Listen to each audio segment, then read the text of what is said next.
Three, two, one. Assalamualaikum warahmatullahi wabarakatuh. Halo semuanya, perkenalkan nama saya Alvin Bukhari dari Universitas Islam Syekh Yusuf, kelas 6F Manajemen, Fakultas Ekonomi dan Bisnis. Di sini saya akan membahas mengenai kesimpulan setelah mempelajari materi kewirausahaan selama 1 semester. Mari kita simak video berikut ini dan jangan lupa tonton sampai habis ya.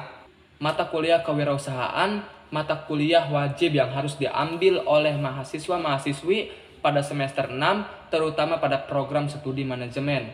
Mata kuliah ini banyak sekali mengajarkan kita tentang berbisnis dan berwawasan, memberikan kesadaran bagi kita semua agar berani memulai usaha baru atau usaha sendiri. Pengertian kewirausahaan. Apa sih yang dimaksud kewirausahaan? Kewirausahaan merujuk pada proses atau praktik menciptakan, mengembangkan, dan mengelola usaha atau bisnis baru. Seorang wirausahawan adalah individu yang memiliki semangat, kreativitas, dan inisiatif untuk memulai usaha baru atau mengembangkan usaha yang sudah ada dengan tujuan mencapai keberhasilan finansial, pertumbuhan, dan dampak positif dalam masyarakat. Istilah kewirausahaan seringkali dikaitkan dengan individu yang memiliki semangat, kreativitas, inisiatif, dan ketekunan untuk memulai usaha baru atau mengembangkan usaha yang sudah ada. Inovasi kewirausahaan mendorong inovasi dengan mencari cara baru untuk memenuhi kebutuhan pasar yang belum terpenuhi atau memperbaiki produk atau layanan yang sudah ada. Pengambilan risiko. Kewirausahaan melibatkan pengambilan risiko dalam bentuk finansial, operasional, dan pribadi. Seorang wirausahawan harus siap menghadapi ketidakpastian dan berani mengambil risiko untuk mencapai kesuksesan. Kreativitas, kewirausahaan melibatkan kreativitas dalam menghasilkan ide-ide baru, menciptakan solusi inovatif, dan mendekati bisnis dengan cara yang unik. Keterampilan manajerial, seorang wirausahawan harus memiliki keterampilan manajerial yang kuat untuk mengelola berbagai aspek bisnis, termasuk perencanaan, pengorganisasian, pengendalian, dan pengambilan keputusan. Pertumbuhan dan skalabilitas. Kewirausahaan bertujuan untuk mencapai pertumbuhan bisnis yang signifikan, baik dalam hal pendapatan, pangsa pasar, ekspansi geografis, dan pengembangan produk atau layanan baru. Dampak sosial. Kewirausahaan juga dapat berfokus pada menciptakan dampak sosial yang positif. Bisnis sosial, misalnya, bertujuan untuk memecahkan masalah sosial atau lingkungan sambil mencapai keberhasilan finansial. Kewirausahaan memainkan peran penting dalam mendorong pertumbuhan ekonomi, menciptakan lapangan kerja, mendorong inovasi, dan membantu perubahan positif dalam masyarakat. Jadi, kesimpulan ini menggarisbawahi pentingnya kewirausahaan dalam mendorong inovasi, pertumbuhan ekonomi, dan dampak sosial. Kewirausahaan adalah perjalanan yang menantang, tetapi juga penuh dengan peluang dan potensi untuk mencapai kesuksesan dan meninggalkan jejak positif dalam masyarakat. Etika wirausaha syariah. Etika wirausaha syariah mengacu pada prinsip-prinsip dan nilai-nilai yang sesuai dengan prinsip-prinsip syariah Islam. Dalam konteks ini, seorang wirausahawan syariah diharapkan menjalankan bisnis dengan mempertimbangkan aspek-aspek etika dan prinsip-prinsip Islam dengan antara lain yang pertama riba atau bunga yang dianggap riba dalam Islam harus dihindari dalam transaksi bisnis. Wirausahawan syariah harus mencari alternatif yang sesuai dengan prinsip-prinsip keuangan syariah seperti pembiayaan berbasis keuntungan atau berbagi hasil. Dan yang kedua, menghindari barang menumpuk di gudang atau stok. Dan yang ketiga, tidak melakukan monopoli. Dan yang keempat, bersaing dengan sportif walaupun banyak di luar sana yang produknya sama. Dan yang kelima, mengutamakan kepuasan pelanggan. Dan yang terakhir, tidak melupakan akhirat. Sebagian besar keuntungan harus disumbangkan karena sebagian persen milik Allah atau orang lain. Mental wirausaha syariah. Mental pantang putus asa harus melekat dalam diri para wirausaha. Seberat apapun masalah bisnis yang dihadapi, jangan khawatir, pasti ada jalan keluarnya kalau benar-benar berusaha untuk mencari jalan keluar itu. Jangan pernah patah semangat, yakinlah rahmat Allah akan datang pada waktunya. Sesuai dengan uraian dan penjelasan di atas, maka sikap moral wirausaha syariah antara lain, yang pertama, tidak putus asa. Dan yang kedua, beriman kepada qada dan qadar. Yang ketiga, berpikir kreatif dan inovatif. Yang terakhir, berpandang ke masa depan. Jurus awal berwirausaha. Identifikasi ide bisnis. Carilah ide bisnis yang sesuai dengan minat, keahlian, dan peluang pasar. Identifikasi masalah atau kebutuhan yang dapat Anda selesaikan dengan produk atau layanan yang unik. Penelitian pasar. Lakukan penelitian pasar untuk memahami target pasar, pesaing, tren industri, dan kebutuhan konsumen. Identifikasi potensi pasar dan peluang untuk produk atau layanan Anda, dan memiliki rencana yang jelas, optimis, dan penuh keyakinan, dan juga harus memiliki etika moral dan tanggung jawab. Ruang lingkup kewirausahaan. Ruang lingkup kewirausahaan mencakup berbagai aspek yang terkait dengan memulai, mengembangkan, dan mengelola usaha atau bisnis. Ini mencakup semua tahapan dari ideasi awal hingga operasional sehari-hari. Berikut adalah penjelasan lebih rinci ruang lingkup kewirausahaan. Ideasi dan perencanaan. Identifikasi peluang bisnis, mencari ide bisnis yang inovatif dan memenuhi kebutuhan pasar yang belum terpenuhi. Penelitian pasar, mengumpulkan informasi tentang pasar target, pesaing, tren, dan permintaan pasar.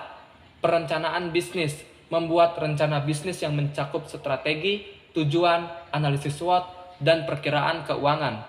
Ide dan inovasi bisnis.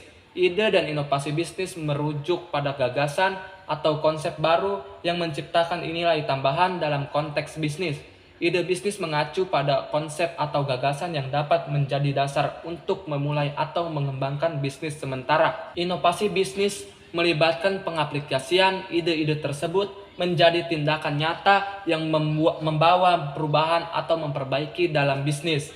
Ide dan inovasi bisnis dapat mencakup berbagai aspek, termasuk produk, layanan, model bisnis, proses operasional, pemasaran, teknologi, atau strategi bisnis. Riset dan analisis pasar. Sebelum memulai bisnis, kewirausahaan memerlukan riset pasar yang komprehensif untuk memahami kebutuhan dan preferensi konsumen, persaingan, tren pasar, dan peluang yang ada. Analisis pasar membantu dalam pengambilan keputusan bisnis yang tepat. Perencanaan bisnis. Ruang lingkup kewirausahaan juga mencakup perencanaan bisnis yang komprehensif. Ini melibatkan penentuan visi, misi, tujuan, strategi, struktur organisasi, dan rencana operasional yang diperlukan untuk mencapai keberhasilan bisnis. Pemasaran dan penjualan. Salah satu aspek penting kewirausahaan dalam pemasaran dan penjualan produk atau layanan ini melibatkan pengembangan strategi pemasaran, branding, promosi, distribusi, dan upaya untuk mencapai target pasar. Pengembangan produk dan layanan. Kewirausahaan juga mencakup pengembangan produk atau layanan yang relevan dengan pasar. Ini melibatkan inovasi produk, peningkatan kualitas, penyesuaian dengan kebutuhan pelanggan, dan pengujian produk secara teratur. Skalabilitas dan pertumbuhan. Skalabilitas merujuk pada kemampuan bisnis untuk menyesuaikan dan mengatasi pertumbuhan dalam skala yang lebih besar tanpa mengalami penurunan kinerja atau kualitas. Skalabilitas melibatkan kapasitas bisnis untuk meningkatkan produksi, kapasitas layanan, atau ekspansi geografis dengan tetap menjaga efisien dan keunggulan kompetitif. Skalabilitas bisa terkait dengan aspek operasional, teknologi, sumber daya manusia, atau model bisnis. Kenapa penting dan manfaat belajar kewirausahaan? Manfaat kewirausahaan yang paling utama adalah menciptakan wirausahawan berkemampuan hebat. Mereka dapat mengubah cara kita hidup dan bekerja, baik pada tingkat lokal maupun nasional. Selain itu, menciptakan kekayaan dengan usaha wirausaha, inovasi para wirausahawan ini juga dapat meningkatkan standar hidup. Belajar kewirausahaan memiliki banyak penting dan manfaat, baik bagi individu maupun masyarakat secara keseluruhan. Pengembangan keterampilan kewirausahaan. Belajar kewirausahaan membantu mengembangkan keterampilan kewirausahaan yang efisien seperti kreativitas, inovasi, pemikiran strategis, pengambilan risiko, keterampilan manajerial, komunikasi, dan kepemimpinan. Keterampilan ini sangat berharga dalam berbagai aspek kehidupan dan karir. Inovasi dan perubahan. Kewirausahaan mendorong inovasi dan perubahan. Dengan belajar kewirausahaan, Anda belajar untuk berpikir secara kreatif, menciptakan solusi baru, dan mengubah cara bisnis dijalankan. Inovasi dan perubahan yang dihasilkan dari kewirausahaan dapat membawa manfaat bagi masyarakat dan memajukan industri secara keseluruhan. Kemandirian dan keberanian. Kewirausahaan mengembangkan sikap kemandirian dan keberanian. Belajar kewirausahaan melibatkan mengambil risiko, menghadapi ketidakpastian, dan melampaui batasan diri sendiri. Ini memperkuat kepribadian, keberanian, dan kemampuan untuk mengatasi kegagalan. Belajar kewirausahaan memberikan pengetahuan dan keterampilan yang bermanfaat bagi pengembangan diri pribadi, karir, dan kontribusi sosial. Ini dapat membuka pintu bagi peluang baru, memungkinkan kreativitas dan inovasi, dan memperdayakan individu untuk mencapai kesuksesan dan memberikan dampak positif dalam masyarakat. Pengembangan diri. Belajar kewirausahaan dapat menjadi proses pengembangan dari yang signifikan. Individu akan menghadapi tantangan baru, belajar untuk mengatasi kegagalan, dan mengembangkan sikap ketahanan dan tekad yang kuat. Selain itu, mereka juga dapat mengembangkan kemampuan komunikasi, kepemimpinan, dan kolaborasi yang lebih baik. Peluang karir. Belajar kewirausahaan dapat membuka peluang karir yang luas. Individu dapat menggunakan pengetahuan dan keterampilan kewirausahaan mereka untuk memulai bisnis sendiri, bekerja di perusahaan rintisan startup, atau menjadi konsultan bisnis. Selain itu, banyak perusahaan besar juga menghargai karyawan yang memiliki pemikiran kewirausahaan dan kemampuan untuk berinovasi. Tema hidup, yaitu mengubah pola pikir tentang bagaimana kita ke depannya mencari peluang baru, bisnis, mengubah mindset, mengubah niat, mengubah gaya bisnis. Jadi jika kita menjalankan usaha, kita harus benar-benar mengatur semuanya dan melibatkan Allah di dalamnya supaya diperlancar segalanya. Yang pertama itu saat kita berkeinginan tinggi, harus diniatkan di dalam hati agar semuanya apa yang kita inginkan itu tercapai, dan jangan lupa untuk berdoa karena pengorbanan itu harus butuh doa. Supaya apa? Supaya kegiatan yang kita usahakan itu tercapai dan tidak sia-sia untuk membuang waktu begitu saja. Dan jangan mudah lelah atau putus asa karena perjuangan tidak mengkhianati sebuah hasil. Nah, setelah itu tinggal diri kita saja mengatur niat apa, seperti apa, apakah baik sesuai syariat Islam atau tidak. Skema bisnis. Skema bisnis adalah perencana atau strategi yang merinci cara suatu perusahaan akan menghasilkan pendapatan dan mengelola operasinya.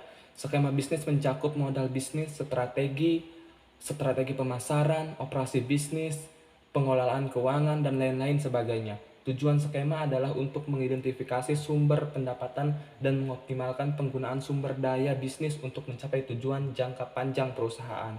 Obor bisnis adalah di mana kita semangat dalam bekerja, usaha yang kita dirikan harus kita kembangkan dan dibawa kemana tujuannya.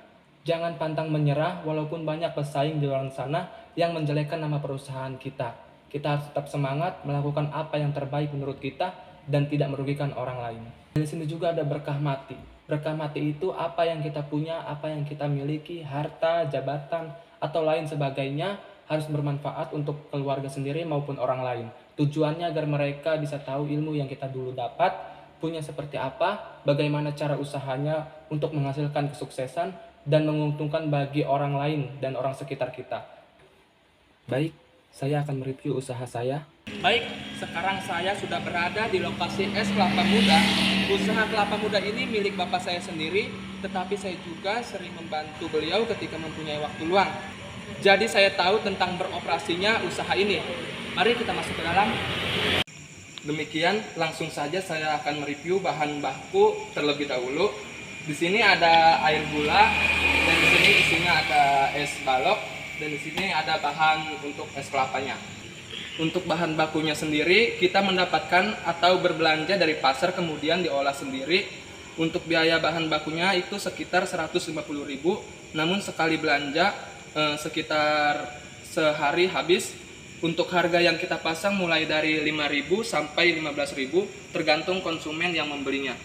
Nah, selain es kelapa yang kami jual, di sini juga ada berbagai jenis kelapa lainnya, yaitu ada kelapa muda, kelapa hijau pucuk merah, kelapa gading, dan kelapa kopior. Dan untuk belanja kelapanya sendiri itu masih di sekitar perkampungan dan tergantung juga kita ambil dari Serang, Banten, Untuk pendapatan selama 1 hari itu sekitar 1 juta, itu masih kotor. Jika dipotong dengan modal dan biaya, pengeluaran lainnya itu sekitar 400.000 keuntungannya. Yuk langsung saja kita ke proses cara pembuatan es kelapa mudanya. Untuk yang pertama kita tuangkan air gulanya. Ini terbuat dari air gula putih sekitar 2 sendok. Dan kemudian di sini kita kasih es batu secukupnya.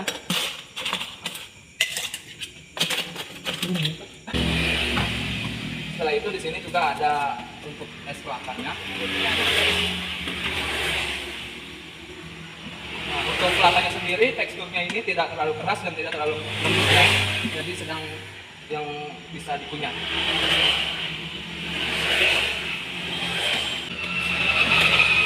Setelah ini kita kasih susu kental manis. Nah, ini juga sesuai yang suka susu ya. Jadi banyak konsumen yang tidak suka susu kental manis. Dan di sini kita kasih sendok dan sendoknya. Baik. Nah, cara membelah kelapa utuh yaitu dari bawahnya dulu ya Kak. Dari bawahnya, kemudian dari atasnya. Nah, boleh dilihat di sini. Ujungnya dibelah. Nah, ini untuk kelapa yang utuh dengan tekstur yang lembut. Oke, baiklah. Kita sediakan.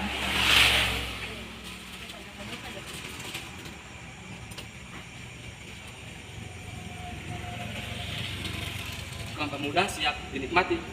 Ya, di sini alasannya kenapa memilih usaha es kelapa muda. Usaha es kelapa muda ini ternyata bisa sangat menguntungkan. Dengan menjual 5.000 per gelas saja, Anda berpeluang mendapatkan keuntungan hingga 3.150.000 per bulannya. Nah, salah satu manfaat dari kelapa muda adalah mengobati gangguan sistem pencernaan. Dan selain itu, banyak sekali peminatnya, baik di perkampungan atau kota. Dengan berjualan di pinggir jalan, daerah kabupaten, banyak konsumen yang suka dengan es kelapa muda ini, apalagi dengan harganya yang terjangkau. Tidak hanya orang dewasa, tetapi bahkan remaja dan anak-anak pun sekalian suka dengan minuman es kelapa muda ini. Baiklah, terima kasih banyak. Mungkin kurang lebihnya cuma seperti ini yang bisa saya review.